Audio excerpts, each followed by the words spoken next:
Even in Times Square on the night of the last presidential debate, an admonition for tourists to vote. I decided to find a watch party and stumbled on a really red room in the upstairs part of a Times Square bar. So you'd think Republican, right? Well, this party was actually thrown by a group of young progressives in New York, so Obama supporters mostly. But it was a bar, and there was drinking.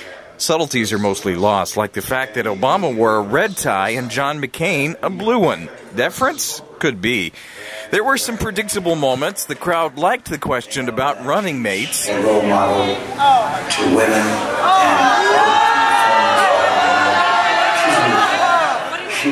And there were the avid Obama supporters, of course.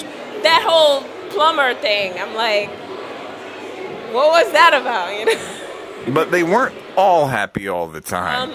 They didn't include women or any minorities or anybody in the urban area.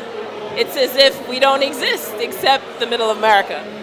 Some scragglers wandered in too, independents and undeclared. Because I don't think either of them are really going to make a difference. I would say Obama's definitely got the edge on this one, and I was leaning towards McCain. Honestly, though, I don't like either of them. I think as a country we can do much better.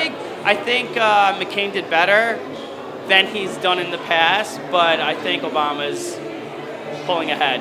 I didn't come into this debate as a Democrat. I think that by now I feel, especially after this debate, that I know who I'm going to vote for.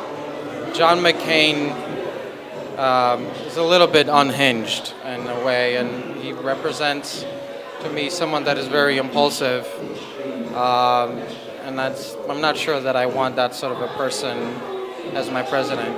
I think it was the best debate. I thought it was going to be pretty aggressive between the two, but I didn't think it was going to get that aggressive, and I like that about it. I heard the debates, I've read all the reports, I know what each candidate stands for. I was real happy they brought up, you know, the heirs thing and the things about Obama that's been really questioning that the Republicans have really been pressing on, and I thought he answered them pretty well.